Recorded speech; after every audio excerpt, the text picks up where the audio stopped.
Asia के सबसे बड़े गो अभयारण्य जो कि आगरमालवा जिले के सुसनेर तहसील में लगने वाले ग्राम सालरिया में, जहां प्रदेश के मुख्यमंत्री शिवराज सिंह चौहान ने विकास कार्यों का भूमि पूजन व लोकार्पण किया। साथ ही उन्होंने गौ माता की पूजा भी की। इसी दौरान उन्होंने सालरिया में गो अभयारण्य में गो सेवा संग्रहण विभिन्न संस्थाओं और संत समाज के साथ चर्चा कर सुझाव लिए। उसके पश्चात वह जनसभा स्थल पहुंचे, जहां उन्होंने कहा कि गौ माता का दूध अमृत का काम करता है, इसलिए आंगनवाड़ियों में अंडे नहीं दिए जाएंगे, दूध दिया जाएगा।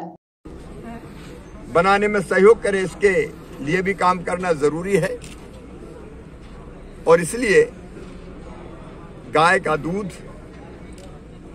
हमने तय किया है कि जो अति कुपोषित बच्चे हैं उनको अंडे के स्थान पर दूध देने का अभियान हम चलाएंगे। फिर गोबर से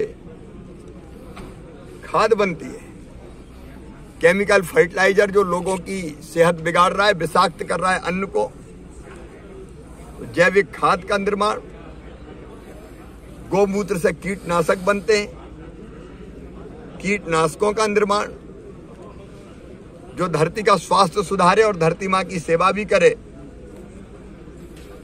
और धरती की उर्वरकता जो समाप्त होती जा रही है उसको नए सिरे से फिर से उर्वर बनाए, उसका अभियान प्रारंभ करेंगे। फिर गो कास्ट हमने यहां भी देखा, पर्यावरण बचाने में भी गौ माता का अतुलनीय योगदान हो सकता है। लकड़ी नहीं जलाएंगे, गो कास्ट जलाएंगे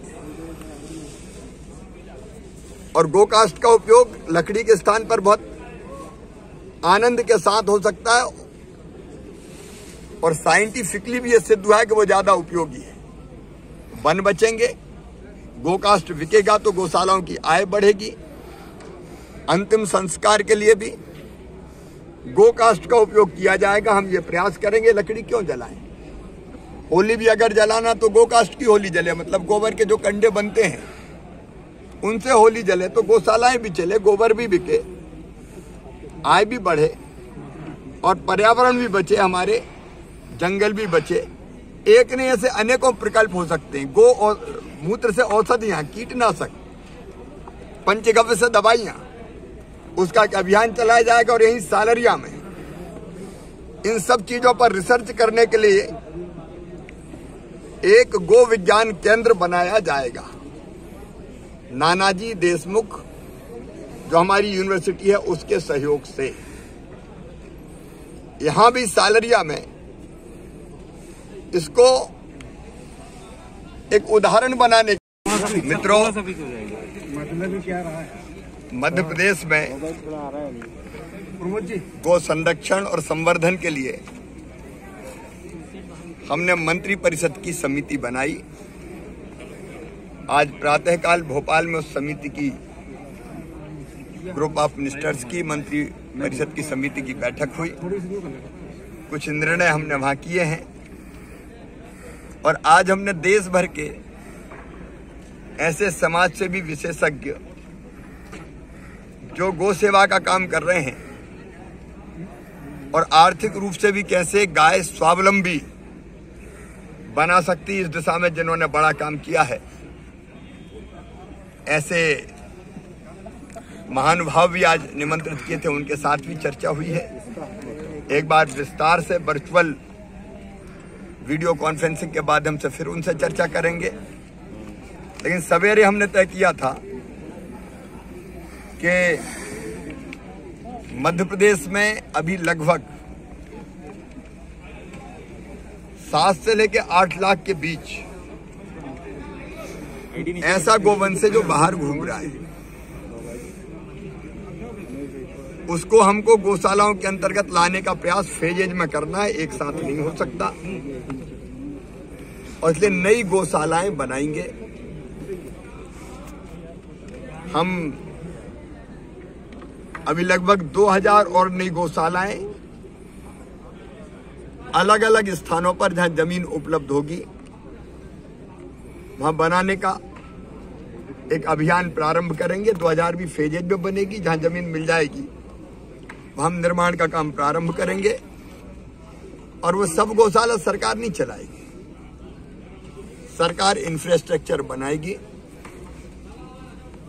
उसमें गौशाला संचालित करने के लिए स्वयंसेवी संगठन कोई आता है, समाज सेवी संगठन आता है, गौ सेवा के क्षेत्र में काम करने वाला उत्कृष्ट संगठन आता है, तो हम उनको संचालन के लिए देंगे, क्योंकि अकेला सरकार ये काम नहीं कर सकती।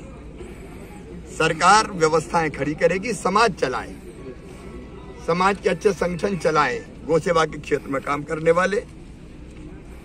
वैसे ही हमने ये भी तय किया है कि मध्य प्रदेश में जो हमारी स्थानीय नस्ल है मध्य प्रदेश की, यहाँ मालवी, निमाड़ी, कैन कथा, गौलो, इन नस्लों का संरक्षण किया जाएगा, क्योंकि स्थानीय परिस्थिति और परिवेश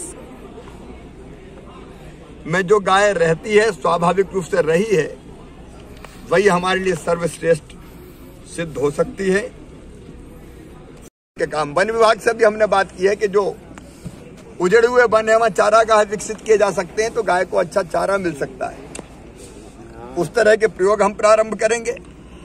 नगरीय क्षेत्र में जो निराश्रित गोवंश है उसका भरण पोषण का दायित्व नगरीय निकायों को सौंपने का हम लोग फैसला कर रहे हैं, और गो संरक्षण और संवर्धन के दृष्टि से प्रशिक्षित करने के लिए एक प्रशिक्षण केंद्र भी यहां खोला जाएगा। एक बात आई है गो पर्यटन की, उसका प्रयोग भी हम करेंगे। आए, गो अभ्यारण्य देखें, एनएसएस के कैंप लग सकते हैं, यहाँ दूसरे कैंप लगाए जा सकते हैं। जिनको ध्यान के लिए, भजन के लिए आना हो तो गो अभ्यारण्य में आके कुछ कुटियां बने, वहां बैठे, वो कोई 2 दिन रहे, कोई 4 दिन रहे, कोई 5 दिन रहे। तो एक प्रयोग भूमि भी हम इसको बनाएंगे। कुल मिला के गाय, गौ माता हमारी आस्था का केंद्र है, तो आस्था की दृष्टि से, श्रद्धा की दृष्टि से भी, भक्ति भाव से भी गौ संरक्षण का काम होगा। लेकिन आत्मनिर्भर मध्य प्रदेश बनाने के लिए भी गौ माता का, गोवंश का हम सार्थक उपयोग करेंगे और गौशालाओं को भी स्वावलंबी बनाने के काम में जुटेंगे। और गौशाला के अंदर गाय आएगी तो सड़कों पे जो गाय घूमती, एक्सीडेंट होते हैं, गाय मारी जाती है, दुर्घटनाएं होती है, फसलों का नुकसान भी होता है, उससे भी बचा जा सकेगा। एक विनम्र प्रयास है जिसको आज हमने प्रारंभ किया। KNN न्यूज के लिए आगरमालवा से निकुंज महेश्वरी की रिपोर्ट।